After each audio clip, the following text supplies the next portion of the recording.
this now? No.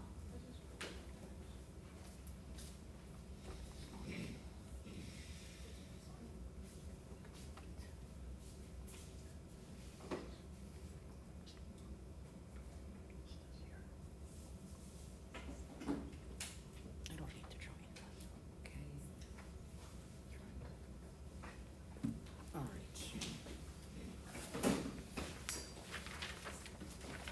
I hope it doesn't keep doing that on the iPad as well. All right. So today we're talking. I believe this is the second topic in the series of God's promises, and today's topic is about for He protects, God's protection. And we all know that God does protect us. We all believe it. We're here because we get a sense of protection when we're in His house and when are with God. But there's a lot more to it. So let me jump right into the first slide here. There are a lot of examples of God's protection in the Bible and out of the Bible. But I'd like to hear from you. I already have hints on the screen. So tell me some of the things that some of the stories in the Bible that tell us about God's protection.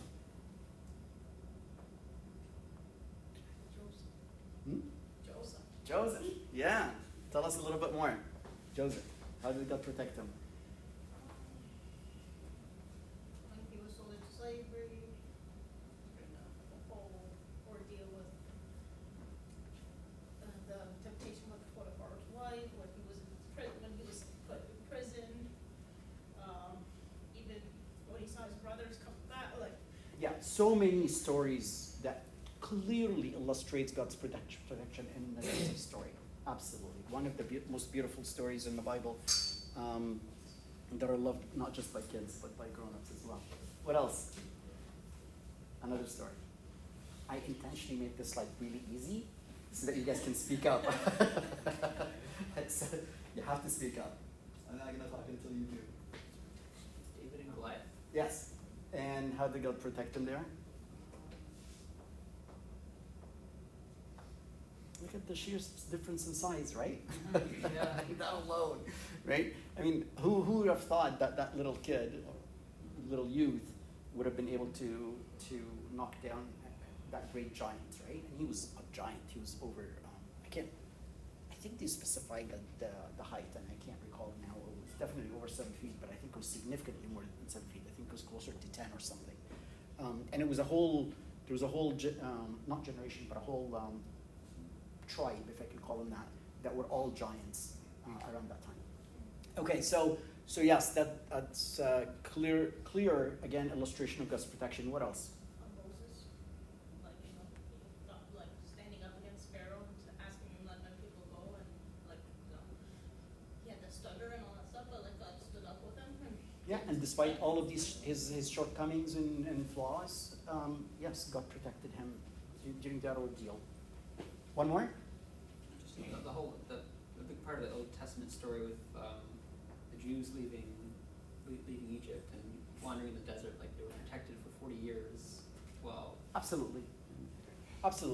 And so, and of course, there's the 3 youth in the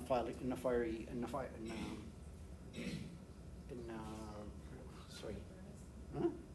Help me out. The fire in the furnace. Yeah, in the furnace. Thank you. It was I blanked out on the word. In the fiery furnace, right, where it was very clear. Not only did God protect him out of the fire, He appeared in the fire with them, and actually kept them safe. So this is great. Actually, before we go, let me go back here. Is anybody willing to share any story from your own lives about that illustrates God's protection in our lives? Or something more recent. It doesn't have to be to you specifically. It could be something that's a little bit more recent. It's not in the Bible, but something that's in modern life.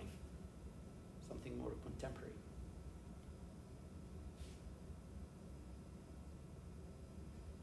We all have stories. It's just whether you're willing to share them or not.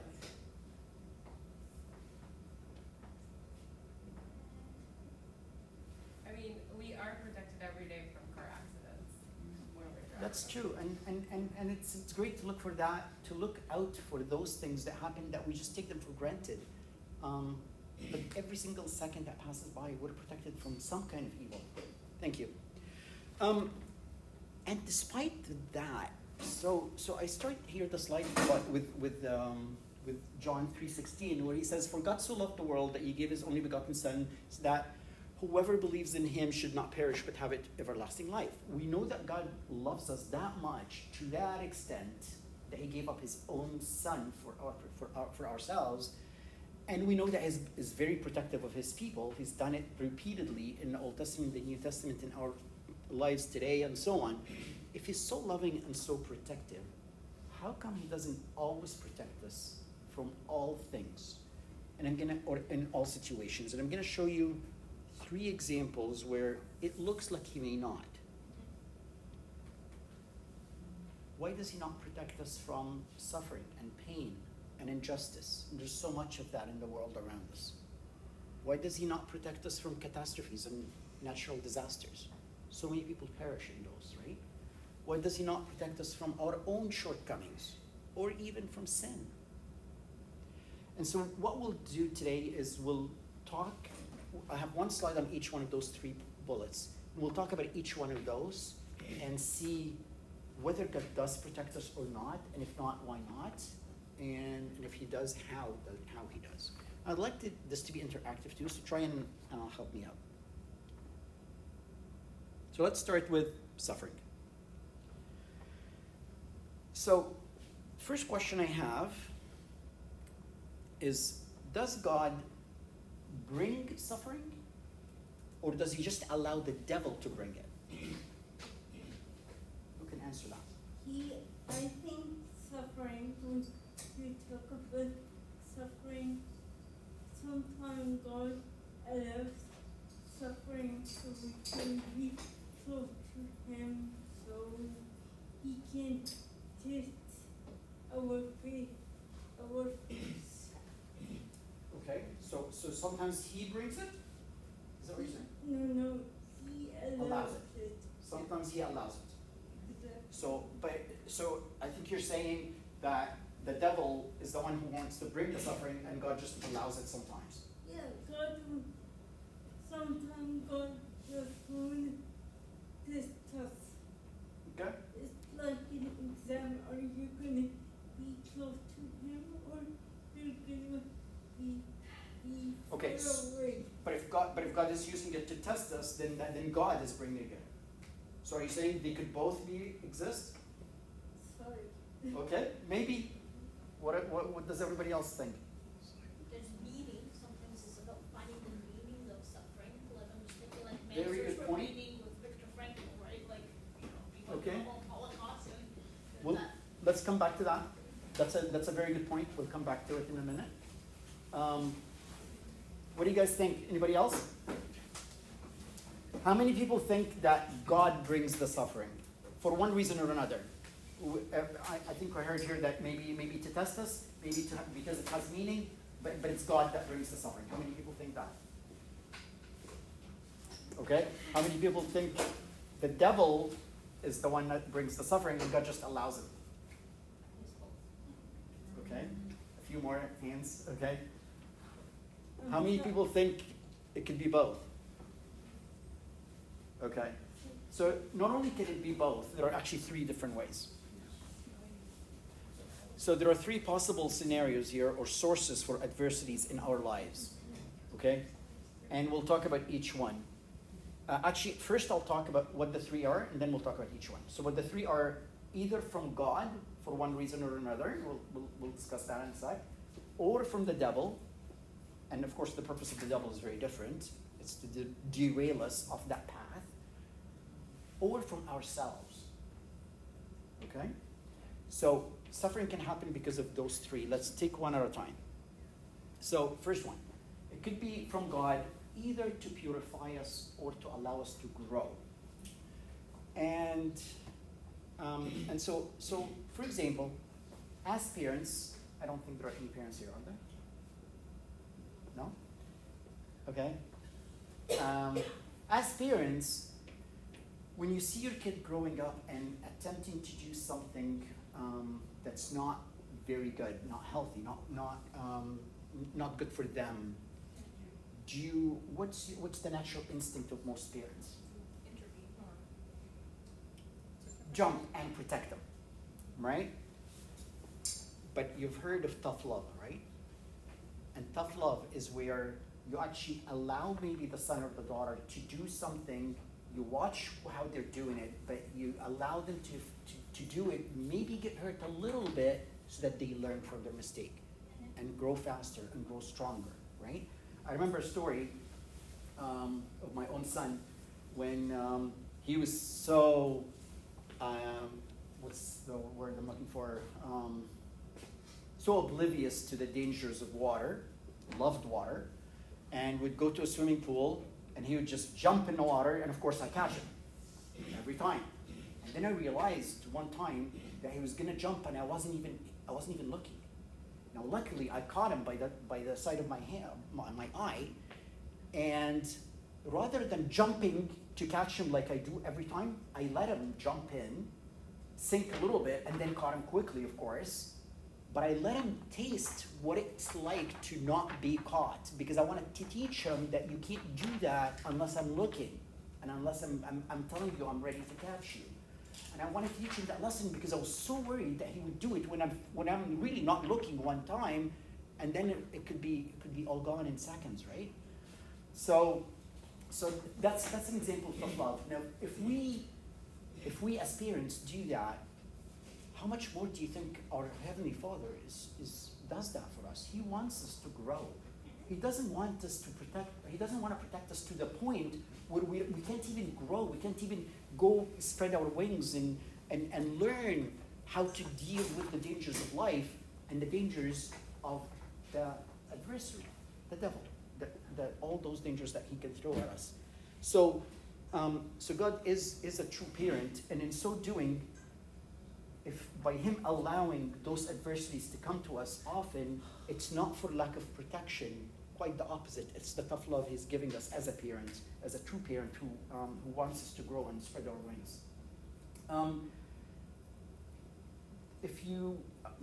Often we look at a situation that we're in and we go, why? Why would God allow this? It's such a bad experience. It is so bad. Like there must have been 101 ways that God could have prevented this from happening.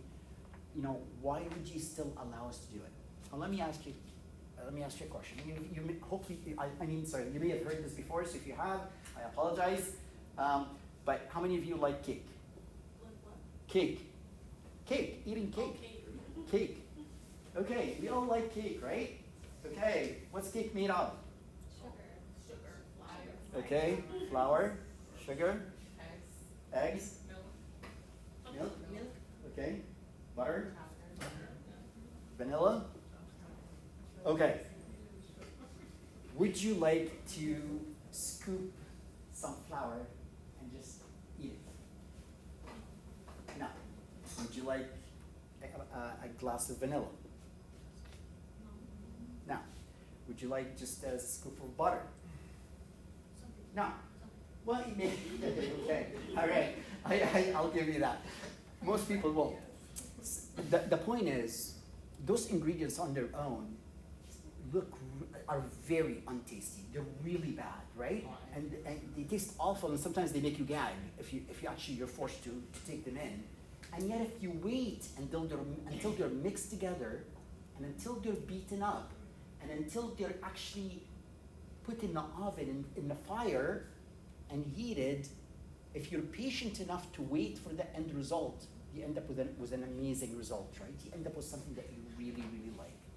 The point of the story is a lot of what happens to us are just the flour, the butter, the vanilla. And we can't wait until we see the end result because we're so impatient, and we feel that this is such a bad experience, why is God allowing it? But if you have confidence and trust and faith in God and his goodwill, and you have that patience to wait until you see the end result, you'll realize that all things work for the good of those who love the Lord, who love God. The last point I want to say on that is that God always has that long view that we don't have. We're always short-sighted. We as humans are short-sighted. We only see what's in front of us. But if you wait long enough and you're patient enough and you have that faith that to sustain you through that time, you will get to see what God sees and appreciate what he does. Okay, well, so that's one. That's the stuff that comes from God, and it has a good purpose for us. But there is stuff that comes from the devil, and it's meant to derail us. And what's a good example from the Bible? Very obvious one. Job, right? Job. And it was heavy, right? Like he took beatings like no one did, right? Before or possibly even after him at all. And God allowed it. So why did God allow it? Now, the devil obviously had it in for Job, right? Job was straight with the Lord, and that frustrated the devil, so he wanted to cause him harm. Killed his kids, took his cattle, burned his fields, gave him all kinds of trouble on his body. It just everything. His wife was against him. He practically broke his family, including his wife, not just his kids. So, why did God allow all this? I'm even gonna go as far as and also remind you of what happened to the saints. Yes, a lot of the saints in the New Testament were saved by God when they were tortured, but many of them ended up enduring torture and even got killed at the end and slaughtered and beheaded and so on. And God again allowed that. God will allow that for several reasons. One is to, just like in the story of Job, just to show, to give the person the chance to actually prove their love to God. To possibly for test purposes, he will never ever allow it if it goes beyond your limits. So even though he will allow it, often, again for our own good, he will never allow it if it goes beyond our limits. And we know that from in the story of Job when he said, okay, do that, but preserve his soul, or preserve his, so and so. So he was very, very specific about what the devil was allowed to do to Job, and even in those cases, he was still protective, because if he had given free rein to the devil, a lot worse things could have happened, right? But despite the fact that it looks like God let all this harm be done to Job, the reality is in the background, God was protecting him and allowing only so much to happen, and knew that Job was gonna prosper at the end, and he did. And he was rewarded very nicely for his patience and for his endurance, and we all know the story. Same thing with the saints that I just mentioned. Look at St. George, for example. I'm just going to pick on one because you guys know all those stories. But St. George went through 7 years of torture. 7 years. Guys, if we go through a few days, 7 days of torture, if we go 7 days of sickness, we complain, right?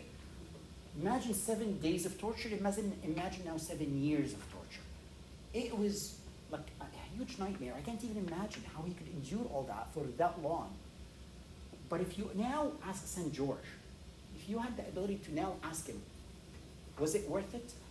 He'd probably look at it and say, it was nothing compared to what I'm seeing now, right? He back then, he may have not seen the big story or the big picture. Or maybe he did, and that's why he endured it. But God sees that, and sees that that's a chance to actually earn a whole lot more crowns and a whole lot more prestige in eternal life. You guys ever seen that video where the guy shows a long rope and shows eternity relative to life on earth? No? So this guy, I wish I had the video, didn't have a chance to bring it, but he's a Christian speaker, and he brings in a long rope. It's literally endless. Okay, he brings it on stage, and it runs and runs and runs, and nobody can see the end of it. And he goes, "This is your life. It's eternal." And then he points to a little section at the very beginning of the rope, and it's marked in red, and he goes, "This is your life on earth." And as stupid as we are, We focus on that earth, on that life, and totally forget this endless road, the eternity of our lives. We so much so that he goes, when we're in that part of the red section, we're so worried about the next part of the red section, or maybe the next part of the red section, and we've got all this to worry about, and we don't even give it a second thought. Right? That's what the saints, Old Testament or New Testament, were focused on. They were focused on the length of the road. They weren't focused on the little red part, because in comparison, it's so small.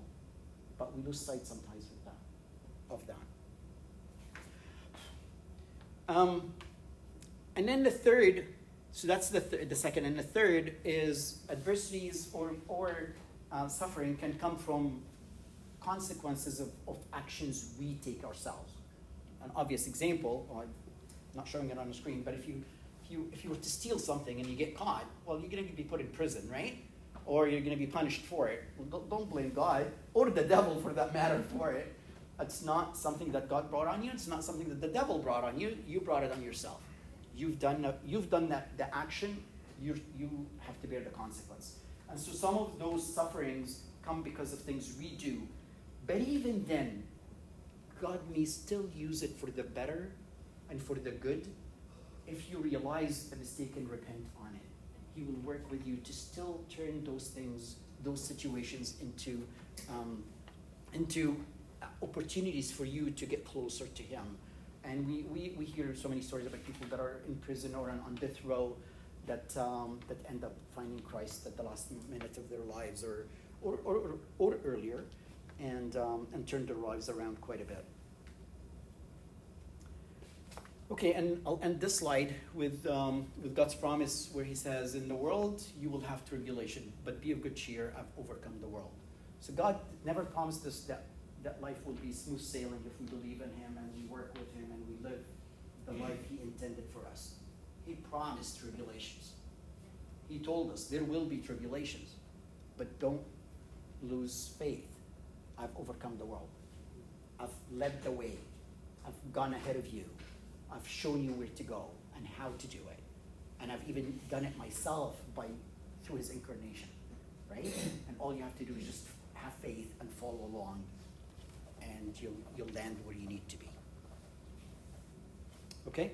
So this is the first of 3 examples where we said it may not look like God is protecting us, but in fact, even through suffering, God is protecting us. Whether the suffering is coming from God or the devil or ourselves, God is always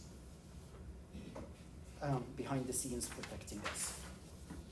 Okay, well, let's look at another situation then, disasters. So we said, okay, well, how come God doesn't protect us from disasters, natural disasters or catastrophes and so on? If you look all the way back in Genesis, you'll see in Genesis 3:17, God, when Adam sinned and God gave him and Eve the punishment, He said, "Cursed is the ground for your sake." That was when the whole creation, the whole earth, was cursed because of the sin. It was actually sin that brought catastrophes and disasters into the world. It's not God. God, it's a natural consequence of having had sin. And like I said, we see that in Genesis. So because of that, it's a natural consequence of the fact that the world is now corrupt. The world is now a sinful world, and that naturally then has led to separation from God, which resulted in disasters, catastrophes, and so on. There's a verse in Romans 8:22. Do you guys have the Bible on you? Can I ask one of you to just read Romans 8:22? And keep it up because we're going to read another verse from the same chapter.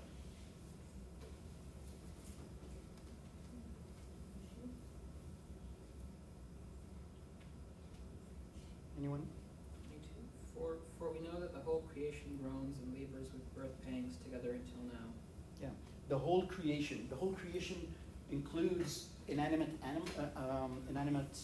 objects and also and animate ones as well. Animals, humans, the whole creation. The whole creation groans and labors with birth pangs together until now.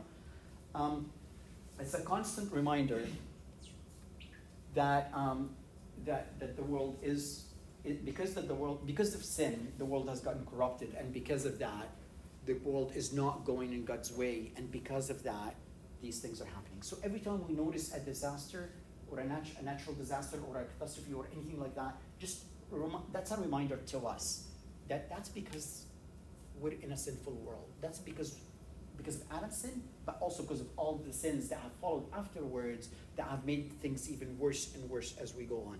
As a matter of fact, we'll talk about that in the end. Things get so bad towards the end of time that natural disasters are just explicitly stated in Revelation and in other areas in the Bible. I'm going to mention some of them to just again to show that because sin is now more and more pervasive, those natural disasters are actually coming more often and more frequently. But there's light at the end of that tunnel. Man, and by man, of course, I mean all of us, men and women, humans were given the responsibility to actually reconcile the creation, all the creation, with God again, so that we can restore it to its original state. And how do we know that? Again, from the same chapter, if you can read the previous two verses, so 20 and 21. Romans 8, 20, 21. For the creation was subjected to futility, not willingly, but because of him who subjected it in hope. Because the creation itself also will be delivered from the bondage of corruption into the glorious liberty of the children of God. Yeah. So it's verse 19 actually even clarifies it a little bit. Can you do verse 19 as well? For the earnest expectation of the creation eagerly awaits for the revealing of the sons of God. Yeah. It's because the children of God, or the sons of God, as in verse 19, that the creation itself will be delivered from corruption. We have an obligation, we have a responsibility, and we were given a mandate by God to reconcile creation in its entirety, to God. But is that what we've done? No, we've made it worse. Ever since Adam, we've continued to sin in bigger and wider and deeper ways, and have, instead of reconciling creation to God, we've actually taken it further away from God. Except when, as illustrated by Jesus, when he came on earth, he was the first one since Adam that had the originally intended state of man. And that is why Jesus was able to have dominion over inanimate things like the sea, like wind, like, things like that, like nature, like the creation itself. He would tell the wind to stop and it would stop. He would tell the sea to cease and it would cease, and so on. If you recall, all the way back to Adam, when he was in paradise, he had dominion over the whole creation. He was given the mandate to name the animals and have dominion over them. And much like we name our kids because we have them, we have been given the responsibility to take care of them and bring them up and own them in a way, he had the responsibility to do that for everything in the creation. Adam had it, but he lost it when he sinned. And when he lost it, we all lost it. And instead of reacting to the mandate that God gave us to bring it back to him, we've actually done the opposite up till now, and probably until the end of time. And again, the one exception to that was Jesus himself when he came on earth. So at the end of time, as I mentioned, natural disasters are portrayed as a consequence of corruption and sin, and it's a lot more visible and illustrated in some of the references there. Maybe we'll read one or two of them.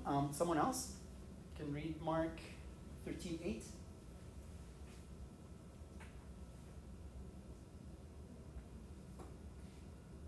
Anyone? Not all at once, though. For nation will rise against nation and kingdom against kingdom, and there will be earthquakes in various places, and there will be famines and troubles. These are the beginnings of sorrows. Thank you. Someone else, Luke 21:25.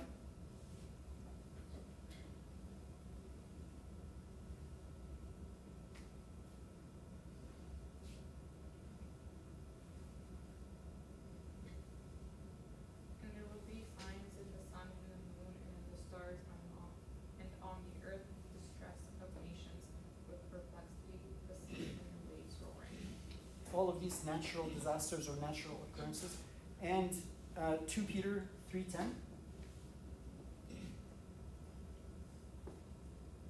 The day of the Lord will come as a thief in the night, in which the heavens shall pass away with a great noise, and the elements shall melt with fever and heat. The earth also and the works that are therein shall be burned up. Yeah. A lot of disasters are going to happen, and they're going to get worse towards the end of time, just before or just around the second coming. And again, it's all a consequence of the corrupt world that we live in and the sinful world that we inherited and continue to make worse, unfortunately. But that will all melt away, will all go away after the second coming, of course, when everything is reconciled back to God. Any questions on that? Okay, so I'm going to move on to the third item we talked about. Okay, so we talked about why doesn't God protect us from suffering, pain, and injustice. We found out that God actually does protect us regardless of where the suffering is coming from, whether it's coming from Him, from the devil, or from ourselves. In each case, God actually works in many mysterious ways to help us and to protect us. Then we talked about disasters, and natural disasters are not coming from God. They're a natural consequence of being separated from God, the corruption that's caused by the fact that we're separated from God, in much the same way as darkness. What is darkness? It's just the lack of light. You take light out, well, you're going to end up with darkness, right? It's not like you're bringing darkness in. Can you bring some darkness in the room? You can't do that. You just take the light out of the room, and you're left with darkness. Same thing with cold. You take the heat out, any heat source, and you're left with cold, right? You take God out, and you're left with corruption, and you're left with disasters, and you're left with, because God is the source of grace, and without grace, nothing can stand. You get the idea? Okay, so our own shortcomings. Why does He not prevent us or protect us from ourselves? Sometimes we do wrong things. Sometimes we make wrong decisions. Sometimes we make wrong plans. And we say, well, God, I live for you. Why did you allow me to make that mistake? Why did you allow me to fall into that sin? Why did you, well, okay, and go and so on. But God gave us free will. And He wants us to use our free will to make a conscious decision to either choose to be with Him and to follow His words. And He's given us a very, very specific process to follow. All the instructions in the Bible, the entire Bible, is Him telling us, well, just follow those and you'll be fine. But do we? Do we even read those instructions? Do we even know what's in them? We often don't, right? I read a nice story about, it was portrayed as a girl who was engaged to a man. I forgot the details of the story, I apologize. But it was basically this supposedly glorious, gorgeous man approached the girl remotely and told her that he's interested in her, and he's a well-known, well-renowned, so she was really excited, okay, and was waiting for him to come to actually get engaged or get married. And so he sent her a letter, but it was a long letter. It was a 70-page long letter, okay? So she decided, okay, I'll read it, she'd read a little bit and then kind of put it away. I'll read it later. I'll read it later. She kept postponing it and postponing it and postponing it, and then one day there's a knock on the door. And she goes to open the door, and lo and behold, that man is there. She didn't even recognize him. And he goes, I am so-and-so, I'm your fiance. And she goes, oh my God, I'm so sorry, I didn't recognize you. Well, he goes, well, that's the first mistake. He goes, what do you mean? He goes, well, I described myself very explicitly in my letter, but did you read it? She goes, oh, I'm so sorry. No, I didn't know. I started making excuses. And he said, well, there is a second, I didn't know you would be coming like at this time. And he goes, well, there's a second mistake, because I told you explicitly when I would be coming. And I told you explicitly what I like. And I told you explicitly what this and that and that. But she hadn't read the letter. That's exactly what we've done, guys. We've been given that letter by God, and we've ignored it. He's told us everything about who he is, what he likes, what he wants us to do, and how we can be engaged to him and be his bride. And what have we done? We've put it off, right? We'll get to it later. We haven't read his letter, just because it's a little long.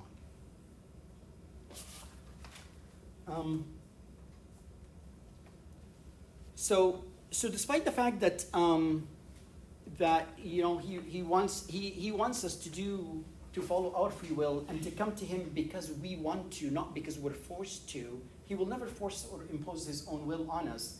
Still, if we submit to him and actually learn to be attuned to his voice and to listen to him, he will not only make things work for us, even if we make the wrong decisions or the wrong mistakes, but he will also open the right doors for us. The question is, are we really listening? Are we really keeping an attentive ear and an attentive eye to his words, so that when he does send us a message, we grasp it? So it's really in our hands whether we want that to be addressed or not. Now, there's a nice story of God's protection to David. We talked about David earlier, and God has protected David in so many different ways. But there's that nice story about David with Nabal. God protected him in different ways than we've talked about today. Who knows the story of David and Nabal? Anybody here can briefly tell us? Yes? When the servants with David wanted to take something Provisions, food and stuff. from the sheep, like the soup, The wool. the wool from Nabal told them, go away, Right. and when they returned back to David, telling him that, David was so angry because of that, and he said, I will kill Nabal. I will do that and that with him. And when he was in his way, the wife of Nabal heard that David will come and Destroy him. destroy or kill him. Then she took with her a lot of stuff to give with her, and went to David, and she was like worshiping before him, in front of him, telling him, this is something for your servant, and like it was a fig and a lot of Provisions and food and stuff. and she gave it. She said to him, "This is for the servants." And David at that time he said, he thanked her that he didn't do that with Nabal, and he was like when he saw the wisdom of Abigail. he was like he said, you get me not to do something wrong for Right. So, are you guys familiar with the story? Have you heard it before? Okay, so just like Salwa said, David got very infuriated by the fact that Nabal did not want to provide provisions for his army. and did not welcome them. And that was not only a big problem for David and his men because they needed provisions. They were running away, and I think they were running away from Saul at the time, and they needed food. Not only was that a problem, in the actual refusal of providing provisions was a big insult to David. So he was denied food, insulted, and he was so infuriated that he decided he was going to wipe out not just Nabal, his family, his workers, everybody. He was just going to wipe them out. Okay? Now that was a reaction of anger. And had he done that, it would have costed him two main things. He would have shed innocent blood, because a lot of people would have been, caught there innocently, that were innocent. But also, he would have almost he wouldn't have done that justifiably as a king, as a future king. Okay, so God actually protected him from his own deeds, from his own bad decisions. And how did God do that? He did it in three ways. We heard the story from Saad, but I'll just summarize it in three parts. One is he sent him an unexpected protector. And that unexpected protector is his wife, Nabal's wife, Abigail. Okay? She was very wise, and what she decided to do, as soon as she heard that that's what her husband did, was, oh no, that's going to be trouble. She took a lot of donkeys, loaded them with figs and provisions and food and stuff, and went and humbly offered them to David and apologized for what her husband did and told him to forgive him and forgive his family. So that was the first thing that God did to protect David from his own deeds, from his own bad decisions. How often do we sometimes make a wrong mistake or a wrong decision, or we're about to commit a sin, and someone comes at the right time and stops us from going any further? Could be a parent, could be a brother, could be a friend, it could be a teacher, it could be a servant. God sends those protectors. He sends to us those unexpected protectors at the right time to help remind us. Now, sometimes we ignore them and we plow ahead anyways, but if we're wise like David, we would take note. Secondly, God gave David a new way to react to insults. Now, it was natural for David I'm insulted, and I've got that clout, and I'm going to be next king. I've already been ordained the king. It's just I haven't taken the kingdom yet because Saul is still there, right? So guess what? I'll teach him a lesson. That was his initial reaction, right? And his immediate reaction is, I'm going to wipe him off the face of the earth. Not only him, but him and his family and his workers and everybody.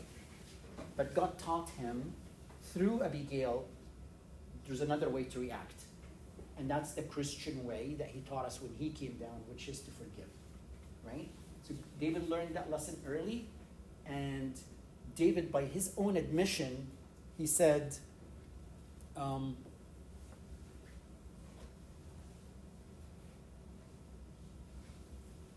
David admitted, he said, "Today you kept me from participating in bloodshed and avenging myself by my own hands." That's in 1 Samuel 25. The Lord, again, not only kept him from killing innocent people, but he protected him from disqualifying himself as a king. That's what I was trying to tell you earlier.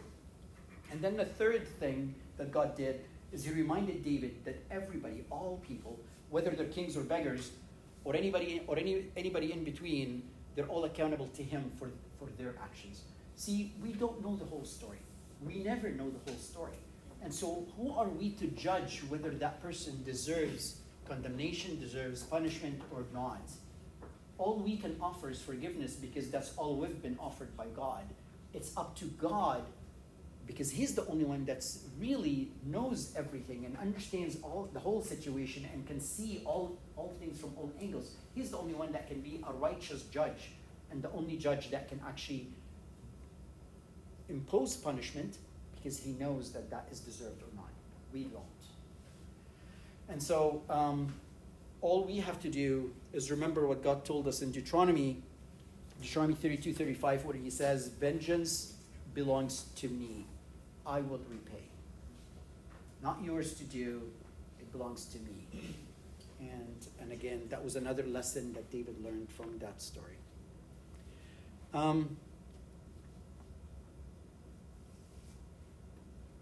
So we'll end the slide by saying that that his protection is that even when we choose to fall in sin, and even when the wages of sin is eternal condemnation, he ultimately paid the price for us anyways when he came down on earth.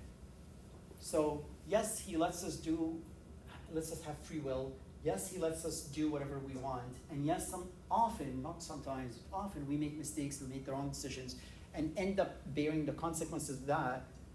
But ultimately, he has paid the price for all of it. And all we need to do is just go back and reap the benefits of that, reap the fruits of what he's done for us, so that we don't end up being eternally condemned for what we've done. I'm going to tell you one story before we go to the concluding slide. How am I doing for time? 10? Okay. Are we supposed to finish at 10 or before or Around 10. Okay.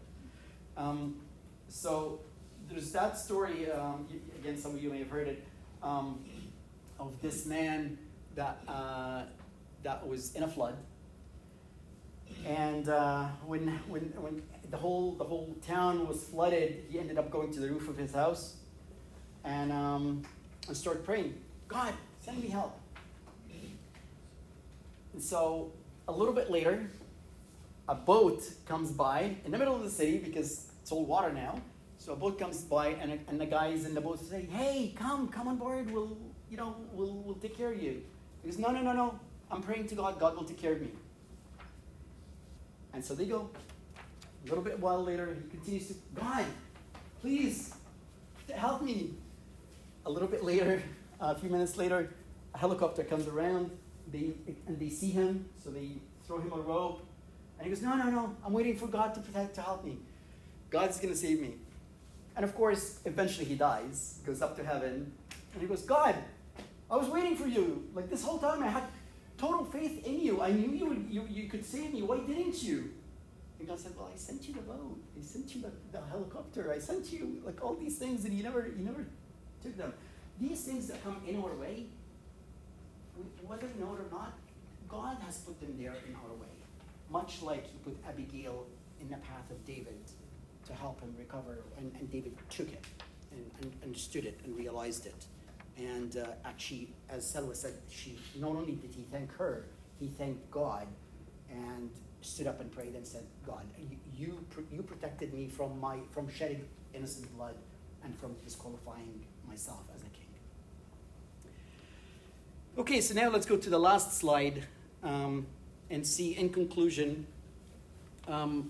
So I hope we've all seen and we all come to realize that no matter what goes around us, whether again it's within our control or not, whether it's by God or by the devil or by our own deeds, whether it's disastrous or not, whether it's our own shortcomings or our decisions, God is there to protect us.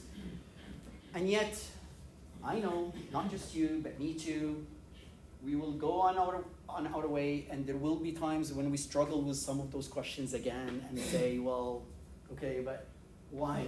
Why are you doing this to me now? Why are you doing it I did not need that now. That's the last thing I needed, or I have enough, right?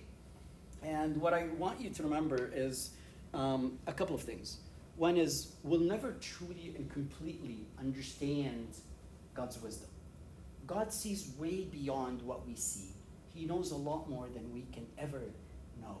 He not only sees the whole world in an instant, he sees the whole creation since the beginning of time in an instant. He's got time to him is like space for us, okay? He sees the whole space, but he also sees the whole time as if it was just pieces of space. He sees everything instantly. He knows everything. We don't. What we know is a minute fraction of nothing compared to his knowledge. And so what we see as a big deal and a big disaster and a big whatever, to him, it's a piece of a puzzle that completes a beautiful picture. You just have to wait until that until you see that big picture, and until you see the big picture in due time. And that likely won't happen until we go to eternal life. And then we will. But there's a silver lining, or several silver linings, and that's what I want you to walk away with today, is that God's wisdom will be revealed to us when we finally go to heaven. We will never understand it while we're on earth. Our brains are so limited for us to really comprehend his wisdom.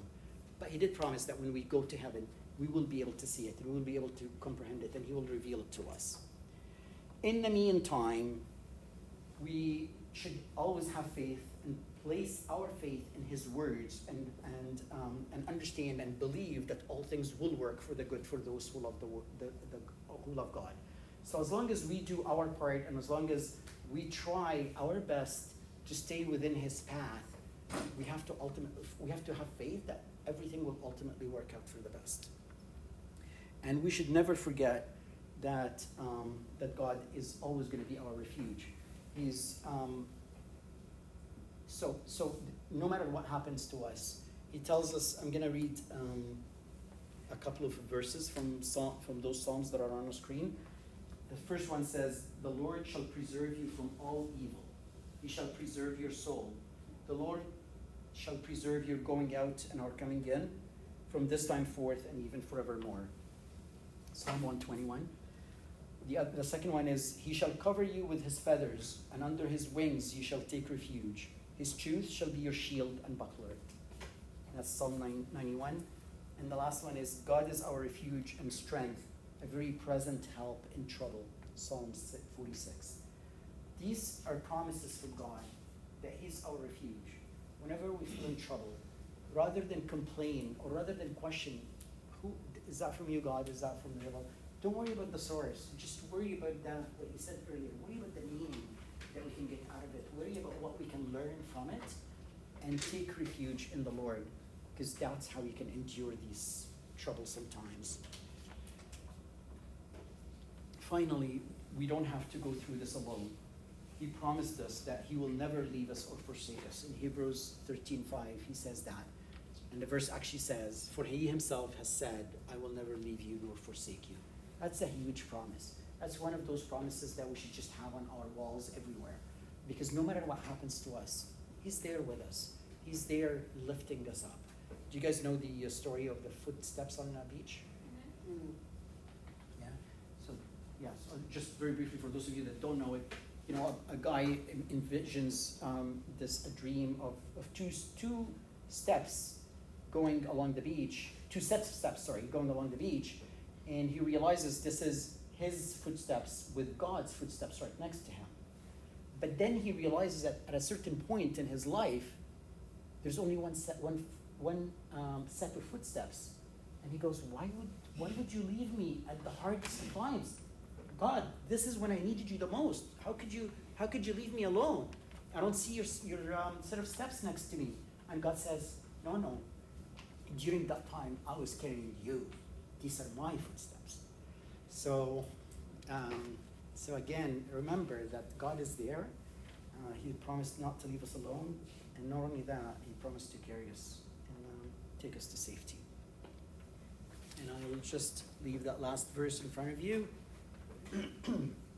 "The Lord will fight for you. You need only to be still." You don't need to worry about taking on a fight or doing anything yourself. God will take care of that for you.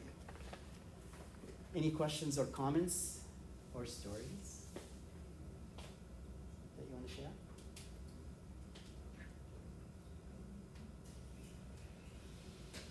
No? I love how he mentioned that God foresees everything and he's there since the beginning, so he sees everything that happens while you're just focused into right now.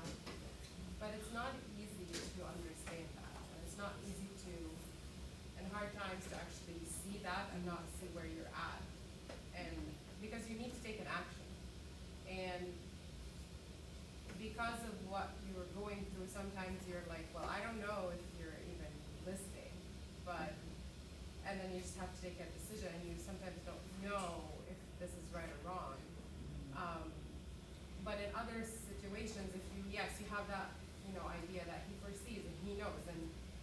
went through this because of something good is gonna come out of it.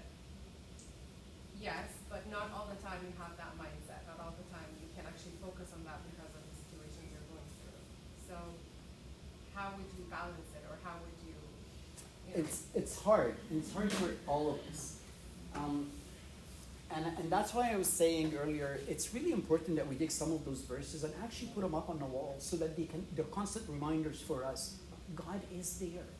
You are where you are under His complete knowledge and control.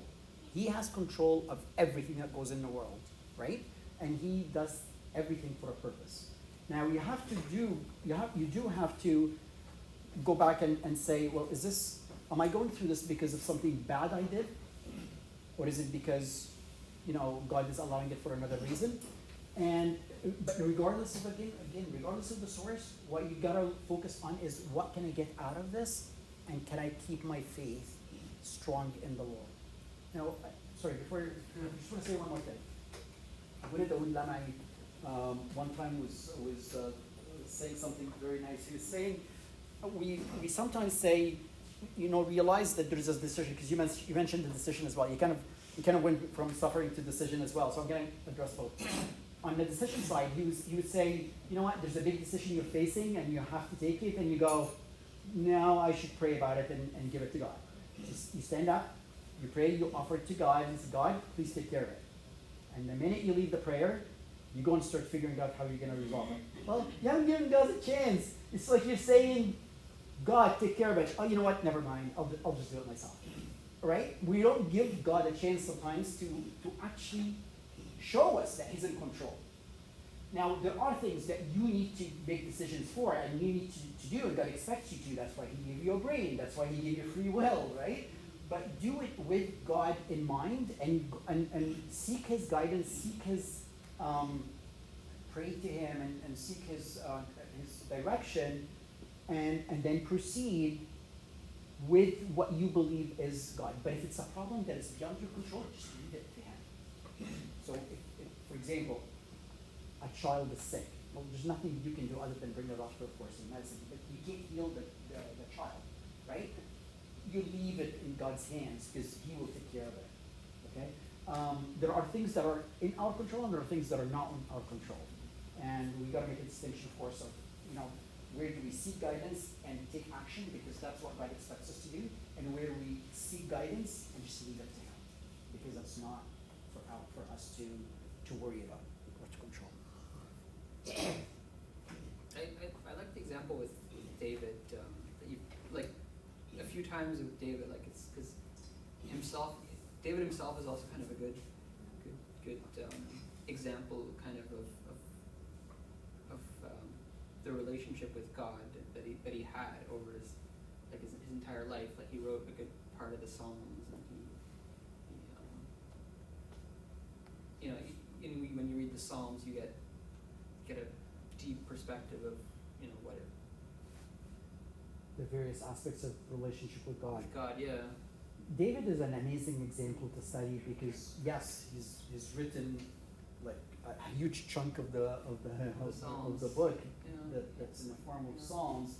He had an incredibly deep relationship with God, and the reality is, if you look at his story, at his life story, he's made a lot of mistakes. Yeah, he's a very flawed character. Like, he's correct. Like, he's the king, but he's still flawed. And of course, despite being king and very close to God, he still fell in several traps. Not least of which is the one we mentioned today, but also the adultery and also the killing of her husband and so on.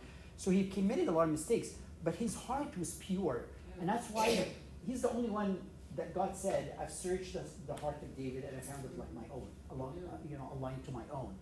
That's huge.